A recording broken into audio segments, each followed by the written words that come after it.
The lecture hall in Miller Hall was packed on the first day of the fall semester. Sophia slid into a seat near the back, her notebook open and pen poised.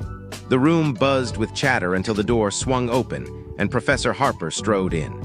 He was tall, with salt and pepper hair and wire-rimmed glasses that framed piercing blue eyes. His tweed blazer and slightly rumpled shirt gave him an air of approachable intellect. He carried a stack of books under one arm and a thermos of coffee in the other. "Good morning," he said, his voice deep and measured. "I'm Daniel Harper, and this is modern American fiction. If you're here for calculus, you're in the wrong room." A ripple of laughter broke the tension.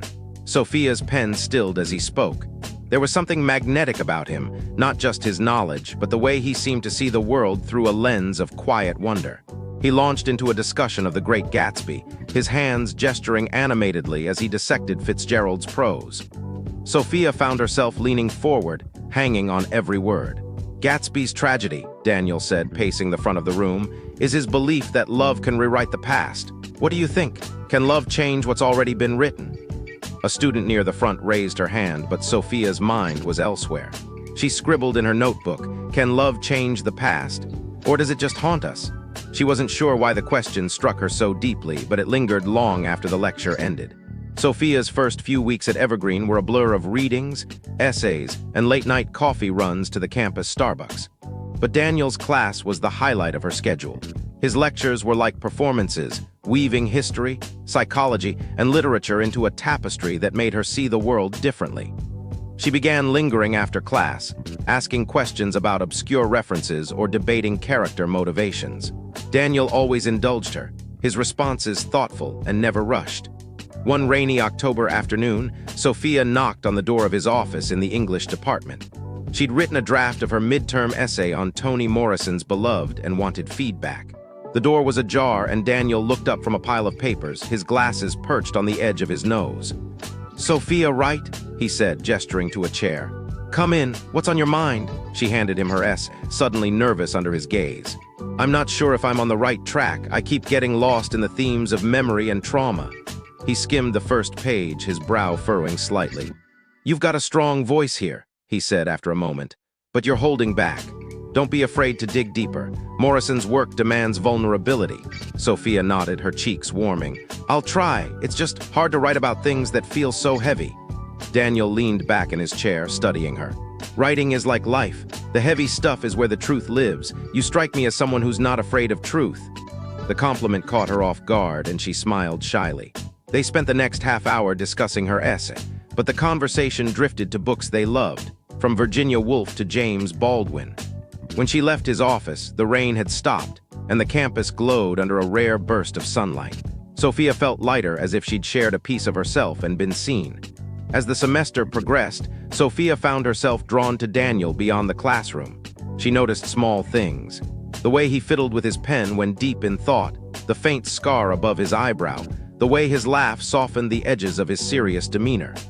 She began volunteering for extra projects, like helping organize a campus reading series, just to spend more time near him. Daniel, too, seemed to notice her. He'd call on her in class, his eyes lingering a moment longer than necessary. He recommended books for her to read, slipping post-it notes with handwritten comments into the margins. One note tucked into a copy of Their Eyes Were Watching God read, "Sophia, this reminded me of your essay on voice. Keep finding yours." Her friends noticed the change in her. "You're like obsessed with Harper's class," her roommate Mia teased one night in their dorm. "Do you have a crush on him or something?" Sophia laughed it off, but the question gnawed at her. Was it a crush? Or was it something deeper, something she couldn't name? Daniel was twice her age, a professor, a figure of authority. The boundaries were clear, yet every interaction blurred them a little more. One evening, during a guest lecture by a visiting novelist, Sophia and Daniel ended up seated next to each other in the auditorium. Their arms brushed accidentally, and neither moved away. The air felt charged, and Sophia's heart raced. When the lecture ended, Daniel offered to walk her to her dorm, citing the late hour and campus safety. They strolled through the quiet paths of Evergreen, the streetlights casting long shadows. "You were quiet tonight," Daniel said. "What's on your mind?" Sophia hesitated, then blurted, "I keep thinking about what you said about Gatsby. About love in the past. I don't know if I believe love can change anything." Daniel stopped walking, his expression unreadable. "Sometimes," he said softly, "love doesn't change the past. It just makes the present bearable." The words hung between them, heavy with unspoken meaning. They reached her dorm, and Sophia turned to him, her breath catching. For a moment, she thought he might say something more, but he only smiled, said goodnight, and walked away. By December, the tension between Sophia and Daniel was palpable. Their conversations grew more personal, lingering after class or during office hours. He told her about his childhood in Chicago, his failed marriage in his 30s, and his love for jazz records. She shared her fears about the future, her strained relationship with her parents, and her dream of writing a novel. One snowy evening, the English department hosted a holiday party at a cozy bookstore in Capitol Hill. Sophia arrived late, her coat dusted with snow.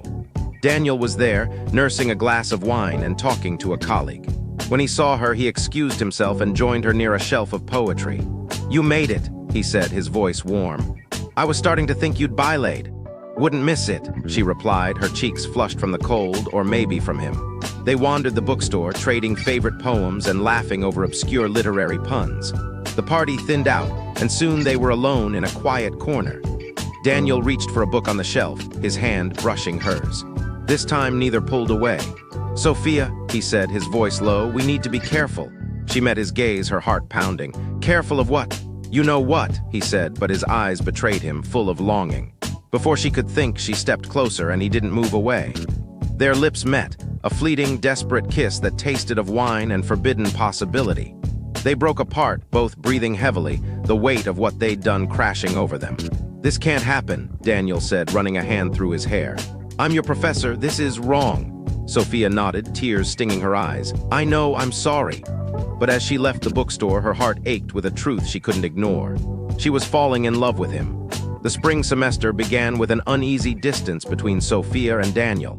He was professional in class, avoiding her gaze. She tried to focus on her studies, but her thoughts kept drifting to that kiss. She wrote feverishly in her journal, pouring her confusion and longing onto the pages. One day, a rumor spread through the English department. A student had seen Sophia and Daniel at the bookstore party, looking too close. The gossip reached the dean's office, and Daniel was called in for a meeting. When Sophia heard, she felt sick with guilt. She confronted him after class, her voice trembling. "Is it true? Are you in trouble because of me?" Daniel sighed, his face lined with exhaustion. "It's not your fault, Sophia. I'm the one who should have known better. The dean's investigating, but there's no proof of anything. Still, I could lose my job if this escalates." "I didn't mean for this to happen," she said, tears falling. I care about you." He looked at her, his expression torn. "I care about you too, that's the problem." They agreed to keep their distance, but the separation was agony. Sophia threw herself into her writing, drafting a short story about a young woman haunted by a love she couldn't have. When she submitted it for a class assignment, Daniel's feedback was brief but poignant, powerful, raw. "Be careful not to let your heart bleed too much on the page." By April, the investigation had fizzled out for lack of evidence, but the damage was done. Daniel's reputation was tarnished, and Sophia felt like an outcast among her peers. She considered transferring to another university, but the thought of leaving Evergreen and Daniel felt like giving up. One evening, she found him in his office, packing books into a box. Her heart sank. "Are you leaving?" she asked. He looked up, startled. "Not yet, but I'm taking a sabbatical next year. I need to figure things out." Sophia stepped inside, closing the door. "Figure what out, us?" "There is no us, Sophia," he said, but his voice lacked conviction. "There can't be. I'm too old for you, and I'm your professor. The world doesn't bend for feelings like this." She crossed her arms, defiant. "What if I don't care about the world? What if I just want you?" He stared at her, his resolve crumbling. "You deserve someone who can give you a future, not a scandal." "Then why did you kiss me?" she challenged. "Why do you look at me like I'm the only person in the room?" Daniel didn't answer. Instead, he stepped toward her and they kissed again, this time with a fierceness that spoke of months of restraint. When they parted, both were trembling. "We can't keep doing this," he said. "But I don't know how to stop." Over the summer, Sophia stayed in Seattle, working at a bookstore and writing her novel. Daniel was on sabbatical, traveling to New York for research, but they exchanged emails, careful, guarded messages about books and ideas with an undercurrent of unspoken longing. When fall arrived, Daniel returned to Evergreen, but he was no longer Sophia's professor. She'd switched to a different advisor to avoid conflict. They met for coffee at a small cafe near Pike Place Market, their first time alone since the spring. "I've been thinking," Daniel said, stirring his coffee. "Maybe when you graduate we could try, but it won't be easy. People will talk." Sophia smiled, a mix of hope and fear. "I don't care about talk. I just want to know if you're in this with me." He reached for her hand across the table. "I am, but we have to do this right. No more secrets." They agreed to wait until Sophia's graduation, a year away, to pursue anything openly. In the meantime, they'd keep their distance on campus, focusing on their own paths. Sophia poured her energy into her novel, which began to take shape as a story of love and sacrifice set against the backdrop of a university. Daniel worked on a new book of essays, inspired by the questions Sophia had sparked in him. Sophia graduated in May, her family cheering from the audience as she crossed the stage in her cap and gown. Daniel was there, seated among the faculty, his smile a quiet promise. After the ceremony, they met near the campus fountain, the same place where they'd once debated Gatsby under the stars. "So," Sophia said, clutching her diploma, "what now?" Daniel took her hand, his touch steady. "Now we start. No more shadows, no more hiding." They walked through the campus, the spring air warm and fragrant.